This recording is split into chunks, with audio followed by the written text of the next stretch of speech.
So we're pretty consistently in the mid-30s now, on the verge of hitting 40, dealing with, you know, the typical attendance issues that you have in the winter, especially with COVID, taking those precautions, making sure people aren't coming in and potentially, you know, infecting other people. So we're real close. We hired 4 new people in the past week, and they're all doing really good. So we expect to start hitting 40 here real soon.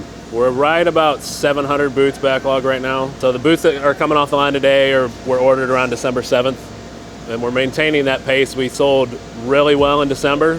So basically what we're producing in a week is what we sold in a week. And then as we keep ramping up capacity, we're gonna drop down that lead time and get ready just in time to launch safety toe. I hate it. You hate it. If everyone who hates it, Henry hates it the most. Recording right now too. I got a few choice words. There is quite a difference. Right. This is going to be a lot roomier for the steel toe. The taller lash is going to give us much more control over what happens in the back. It's going to be a lot easier to line this here. It'll be much more consistent. Also, when you're doing the toe lashing, you don't have to worry about this angle anymore. With this lash, you're allowed to tilt inward. With this lash, you're not going to be. But basically the toe cap, this isn't the right size for this boot, but basically the toe cap is going to end up like this. The boot construction is basically going to be the same. We're going to have what's called first pull, which is going to pull the liner. Your liner will be lasted. Then the toe cap comes into play, and they're going to do what's called second pull and do it over the toe cap. I think it's going to be easier, myself. It's a lot easier to pull the material under versus the stitch down. And we're going to be using what's called the crossbow from Vibram. What I like about it is you have a little bit of a hook in the heel.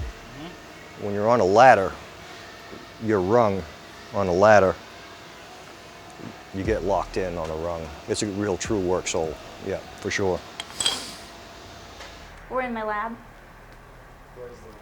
The lab is upstairs in the nutrition building. So we are upstairs where nobody ever sees. I'm the food scientist here, and I'm also the quality assurance manager. I was addicted to the show Unwrapped, so whenever I watched the shows and there would be people making stuff behind the scenes, I was like, dope.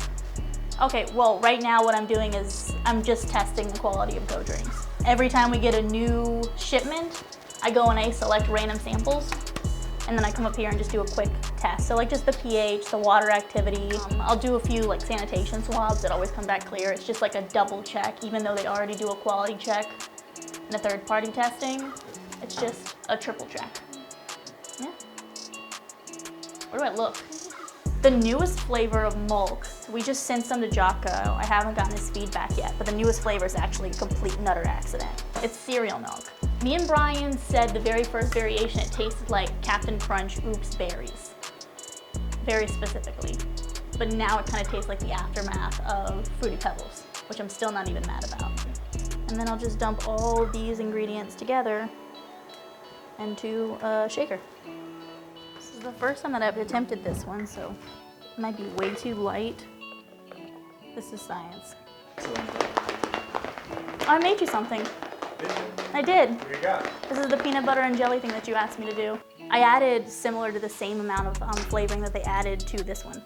No, that's terrible. You're like, no. That's terrible.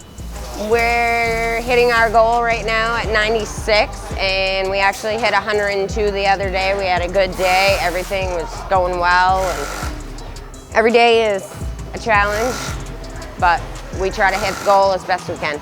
And the more people we add should make numbers go up. I have added a few more new people to the line where our target should be a little higher right now. We've actually keeping it down to allow for better quality going out the door. So these are boot bags that we're gonna put our boots in to protect the boots from scuffing against parchment paper. And it's made out of a little piece of Origin history, the American pearl weave. We're doing good. We're at 100 a day. Our target is 200. Our next target is 200 a day. We have 3 more seats to fill in order to hit the 200. We have decreased tack time significantly and improved processes, changing how we do things to make it quicker, more streamlined. Easier to train? Headed to out west and then North Carolina, traveling around the country. We're continuing to film the documentary. This is year number 3. We lost a year last year, but we've got a powerful story to tell. And man, when this thing comes out, it's going to be ridiculous. So I got to go out and meet with Jocko. We got to do an interview with him for the documentary. Hopefully going to catch some fresh pow pow. Do a little snowboarding, get on the mountain. Got to go to a ranch, talk to a real cowboy. I like that cowboy hat. That's what I do every day. I know you do. I know you do. I got these jeans back. I was like, damn, that person knows how to wear a pair of jeans. I mean, how often do you think you're riding? Like a week or a day, or like, I mean, all day long, right? Oh yeah.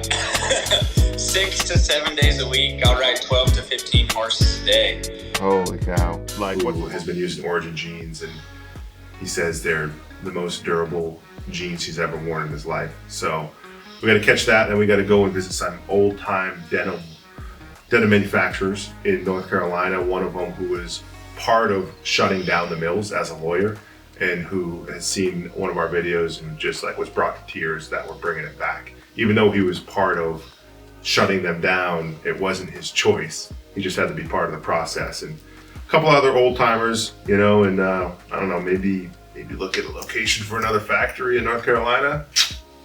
You never know. You never know with Origin.